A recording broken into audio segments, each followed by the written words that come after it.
Hello everyone, मैं आपका दोस्त शफी अहमद और आप देख रहे हैं हमारा यूट्यूब चैनल दी अकाउंट्स। दोस्तों, आज का हमारा टॉपिक टैली प्राइम से है। आज हम लोग ये जानेंगे कि अगर आप 23-24 के डेटा पे काम कर रहे हैं और आपको अपना फाइनेंशियल ईयर उसी कंपनी में चेंज करना है, यानी कि 24-25 में जाना है, और उसका जो भी आपका क्लोजिंग बैलेंस है वो ऑटोमेटिक के आपके इस ईयर में ओपनिंग बैलेंस बन करके आ जाए, तो ये हम लोग किस तरीके से कर सकते हैं। क्योंकि मार्च के बाद जो कि हमारा फाइनेंशियल ईयर है वो 24 से 25 से हमारा शुरू होने जा रहा है, तो टैली में हम किस तरीके से अपने फाइनेंशियल ईयर को चेंज करेंगे ये आज मैं आपको करके दिखाने वाला हूँ। और दोस्तों, अगर आप tally, GST, TDS, income tax, balance sheet finalisation, salary processing और इससे संबंधित सारा काम अगर आप सीखना चाहते हैं तो आप हमारे ऑनलाइन कोर्स को भी आप ज्वाइन कर सकते हैं।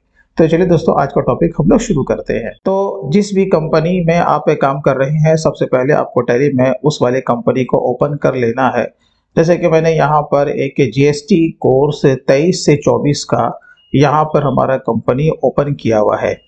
अब इससे जो भी ट्रांजैक्शन है पहले हम लोग उसे देख लेते हैं, क्योंकि 31 मार्च तक हम लोग इसी कंपनी में काम करेंगे। लेकिन जैसे ही हमारा 1 अप्रैल आएगा, हम लोग 24-25 के फाइनेंशियल ईयर में इंटर कर जाएंगे, तो हमें वो चेंज करना है। ठीक है, तो सबसे पहले हम लोग चलते हैं प्रॉफिट एंड लॉस अकाउंट में। तो प्रॉफिट एंड लॉस कुछ हमारा इस तरह का है। चलिए, दूसरा हम लोग आते हैं बैलेंस शीट में। तो हमारा बैलेंस शीट कुछ इस तरह का दिख रहा है और इसमें कुछ ना कुछ ट्रांजैक्शंस हैं, है ना। यहाँ पर आप देखेंगे हमारा कुछ भी लेन देन है। अब सवाल यह है कि हमें एक नया कंपनी को क्रिएट करना है, और ये जो हमारा बैलेंस शीट में जितना भी जो यहाँ पर लेजर का बैलेंस दिख रहा है वो ओपनिंग बन करके हमारे नेक्स्ट फाइनेंशियल ईयर वाली कंपनी में आ जाना चाहिए। तो इसका सिंपल सा दो तरीका है। अगर आप एक नया कंपनी अलग से क्रिएट नहीं करना चाहते हैं तो आप एक ही कंपनी में, ये जो आपका कंपनी का नाम है ना, जीएसटी कोर्स 23 से 24, आप इसी कंपनी में आप अपने फाइनेंशियल ईयर को ऐड कर सकते हैं। तो वो आप कैसे करेंगे, बस आपको गेटवे ऑफ टैली में ही रहना है और यहीं पर से आपको Alt F2 को प्रेस करना है। जैसे हम लोग Alt F2 को प्रेस करेंगे तो अभी का जो कि आपका जो फाइनेंशियल ईयर है वो यहाँ पर आपको शो हो जाएगा, जैसे कि हमारा 23 से 24 का भी चल रहा है। ठीक है, लेकिन हमें इसे क्या करना है, 24 से 25 में इसे चेंज करना है। तो बस आपको यहाँ पर वो जो साल है ना वो आपको इंटर कर देना है। जैसे कि मैं यहाँ पर इंटर करने जा रहा हूँ 1/4/2024 से 31/3/2025। ठीक है, अब देखिए जैसे ही मैं इंटर यहाँ पर प्रेस करूंगा, अब यहाँ पर फाइनेंशियल ईयर चेंज हो चुका है और यहाँ पे आप देख सकते हैं कि जो कि करंट पीरियड है वो आपका यहाँ पर भी शो हो रहा है, यानी कि 24 से 25। ठीक है, अब हम इसका इफेक्ट देखते हैं। इफेक्ट यानी प्रॉफिट एंड लॉस में सबसे पहले हम लोग जाते हैं। चलिए, पी को हम लोग प्रेस करते हैं तो यहाँ पर देखिए Alt F1 को जब हम लोग प्रेस करते हैं तो यहाँ हमारा कुछ भी, किसी भी तरह का कोई एक्सपेंस या इनकम यहाँ पर शो नहीं हो रहा है। वो क्यों नहीं हो रहा है, ऑफ कोर्स आप लोग ये जानते ही होंगे कि कोई भी जो डेटा का जो क्लोजिंग बैलेंस होता है वो एसेट एंड लायबिलिटी का आगे जाता है, एक्सपेंस और इनकम का क्लोजिंग बैलेंस जो है वो आगे नहीं जाता है, राइट। तो यहाँ पर सब हमारा 0-0 है एक्सेप्ट स्टॉक के। चलिए, इसी तरीके से हम लोग आ जाते हैं बैलेंस शीट में। ये देखो, बैलेंस शीट में जब हम लोग यहाँ पर आते हैं तो अभी हमने आपको एक ट्रांजैक्शन दिखाया था, ये है हमारा खन्ना। तो यहाँ पर जब हम लोग इसके इंटर जब प्रेस करते हैं, यहाँ पर देखिए इसका ओपनिंग बैलेंस कितना आ रहा है।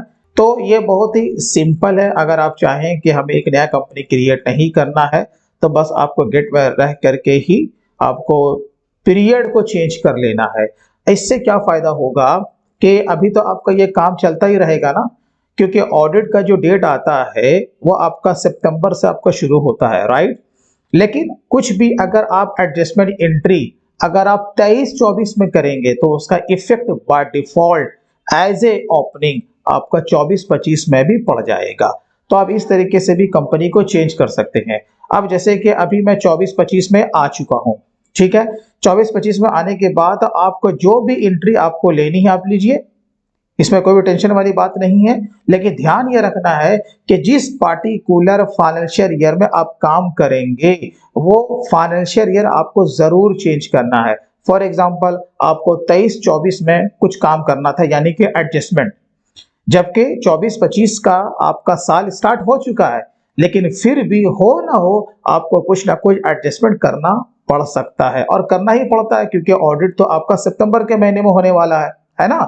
तो चलिए, तो यहीं पर आपको अगेन आना है गेट वे ऑफ टैली में रह करके अगेन अल्ट F2 को प्रेस करना है। ठीक है, अब आपको यहां पर से अपना जो पीरियड है वो आपको चेंज कर लेना है। तो यहां पर हम क्या लेंगे, 23 से 24। ठीक है, 23 से 24 लेंगे। ये देखिए, तब हम लोग चलेंगे कौन से में, 23 से 24 वाले में। देखिए, अब मैं जैसे ही जाऊंगा प्रॉफिट एंड लॉस में तो सारा ट्रांजैक्शन यहाँ पे आपको दिखने लगेगा। अब आपको जो भी इसमें एंट्री लेना है, जो भी आपको एडजस्टमेंट करना है वो कर लीजिए। इससे क्या फायदा होगा, इस फाइनेंशियल ईयर में आपका एडजस्टमेंट भी हो जाएगा और इसका इफेक्ट आपका नेक्स्ट फाइनेंशियल ईयर में भी पड़ जाएगा। और दूसरा, अगर आप चाहते हैं कि नहीं हम अपने कंपनी को सेपरेट ही कर दें तो आप कर सकते हैं, लेकिन फिर आपको ये फायदा नहीं मिलेगा कि हम ऑटोमेटिक इस साल में कुछ भी एडजस्टमेंट एंट्री करें और उसका इफेक्ट नेक्स्ट वाले फाइनेंशियल ईयर के डेटा पे पड़ जाए, तो ऐसा नहीं होगा। तो आप ऐसा भी कर सकते हैं। तो इसके लिए आपको डेटा को स्प्लिट करना होगा। क्या करना होगा, डेटा को आपको स्प्लिट करना होगा।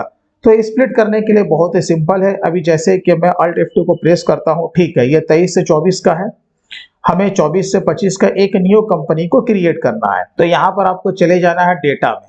ठीक है, चलिए हम लोग डेटा पे प्रेस करते हैं Alt+Y, यहीं पर आपको दिख जाएगा स्प्लिट। चलिए स्प्लिट पे हम लोग यहाँ पे क्लिक करेंगे। अब यहाँ पे सबसे पहला आपका ऑप्शन आएगा वेरीफाई डेटा। आप चाहें तो डेटा को वेरीफाई भी कर सकते हैं, कुछ भी एरर आएगा तो वो आपको दिखा देगा।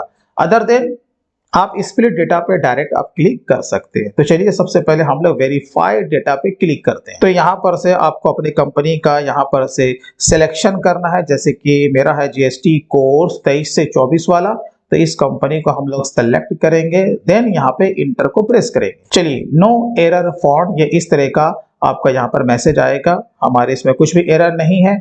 हम लोग अगेन स्किप को प्रेस करेंगे, अगेन यहाँ पे जाएंगे, अगेन स्प्लिट पे क्लिक करेंगे, देन स्प्लिट डेटा। चलिए यहाँ पर अगेन आपसे पूछेगा भाई कौन से कंपनी को आपको स्प्लिट करना है। तो यहाँ पर हमारा ठीक है जीएसटी कोर्स 23 से 24, हम लोग इसे ले लेंगे। अब यहाँ पे देखिए स्प्लिट फ्रॉम, एक्चुअल में क्या है ना कि ये हमारा एजुकेशनल वर्जन है, इसीलिए यहाँ पर ये बाय डिफॉल्ट 1 सितंबर 23 का ये डेट यहाँ पे पकड़ रहा है।